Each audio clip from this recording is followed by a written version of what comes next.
Alright guys, welcome back to the channel and episode number 24 in the Did You Know series as we take a look at more things you might not know in WWE 2K22. Now before we get to our first thing, if you're new to the channel and you want to find out about all the new things, the secrets and the Easter eggs that are contained in the game, then please do hit that subscribe button and turn on your notifications so that you don't miss out on future episodes. So first up today, did you know that Ricochet features a school wristband from the anime show My Hero Academia? This one comes from Ace of Spades 1326, who points out a really cool Easter egg for fans of the anime show My Hero Academia is should you take a look at the wristband on Ricochet's right arm, then you can see that the wristband contains a logo featuring the letters UA. Whilst this logo may not stand out as anything special, fans of the show will recognise this as the UA High School logo, as the wristband contains the logo for the school. Did you know that Hulk Hogan has a unique animation when rebounding off the ropes?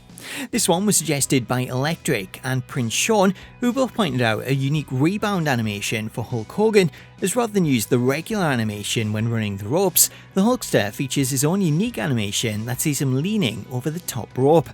To show off the difference between the regular rebound animation and the one that's used by Hogan, here's a side-by-side comparison showing Hogan's rebound alongside the one that's used by the other superstars.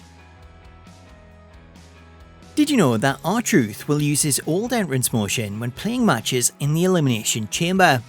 This one was suggested by Jeremy Lin and JDN Covers, who point out a change to R-Truth's entrance motion when playing an Elimination Chamber match, as rather than use his regular entrance that sees him rap on his way to the ring, should you play an Elimination Chamber match, then Truth's entrance motion will revert back to his old motion, with this entrance seeing him interact with Lil Jimmy.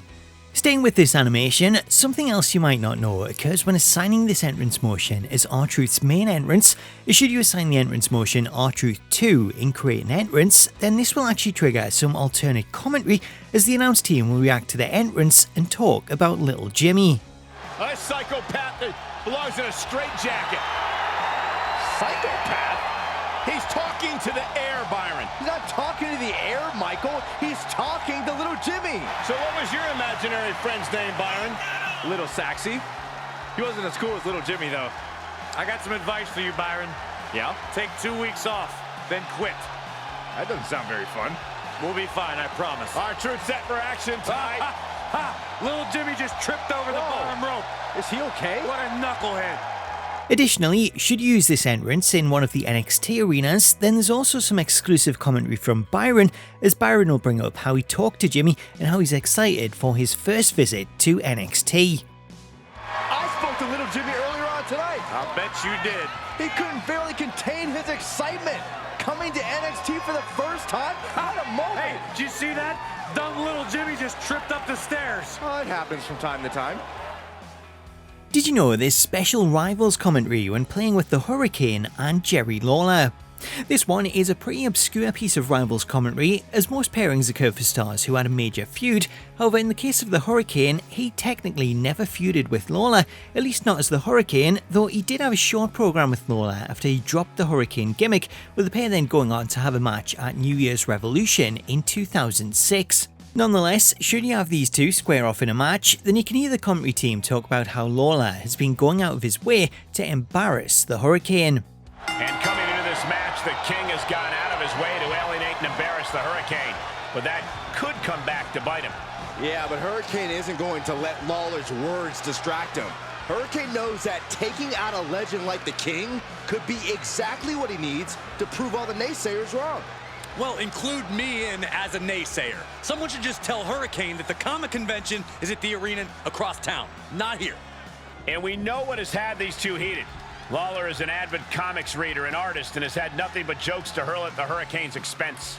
And can you blame him, Cole? King can doodle something on a napkin that resembles a better superhero than the Hurricane does. As with other Rivals commentary, these two also feature unique audio at the conclusion of the match, with different dialogue included for each outcome. Hurricane just scored a victory over Jerry the King Lawler.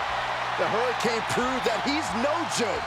He just beat one of the biggest villains in WWE history. Big victory for WWE's resident superhero. An important victory by Jerry the King Lawler as he shuts up the Hurricane. Lawler was right. The Hurricane's a phony, and the King is reigning supreme. Did you know there is a special crowd chant when the ECW Championship is on the line? This one was submitted by Davin Baxter Davis, who points out some special crowd audio when competing for the original ECW Championship, as during the match intro when the ring announcer announces that the ECW Championship is on the line, the crowd can be heard chanting EC Dub.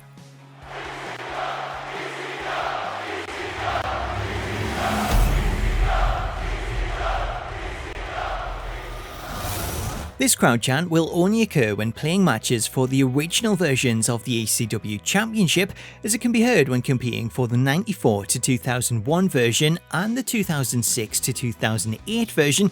However, it doesn't work when competing for the WWE version of the title, nor does it work for the ECW Television Championship. Did you know it's possible to play as an unmasked version of Rey Mysterio? One of the biggest questions that I always get asked is if there's a trick to removing the mask from masked superstars like Rey Mysterio, as over the years there's been various ways to do this, though when it comes to 2K22, removing masks has been pretty limited. That is, until now though, as in the latest offerings from What's the Status, Status has uploaded a full set of masked superstars that come with the ability to remove their mask, giving you unmasked versions that you can use in game. All of these superstars can be found on Community Creations by searching for the hashtag StatusTemp226, with each of these uploads also available to use as an alternate attire. To run through the steps, once you've downloaded the superstar that you want to unmask, all you need to do is load up the character and create a superstar, then edit their attire and select the head option, where you should find that you're now able to remove the mask, giving you an unmasked version of that character. A Lucha Libre legend. The biggest little man in the history of WWE. Rey Mysterio has created a legacy that has been undeniable. So there you go, that was more things you might not know in WWE 2K22. I hope you enjoyed it and you learned something new, and if you did, I would love it if you could drop it a like to show your support, as well as leaving a comment below to let me know what you made of today's features, and if there's any other secrets, hints or Easter eggs that you think I should cover. While you're there, if you're not already, please do subscribe to the channel for more Did You Know episodes, and smack that bell notification icon so that you can be notified the second a new video drops. Until next time though, thank you so much for watching, have yourself an awesome day, and I'll catch you later.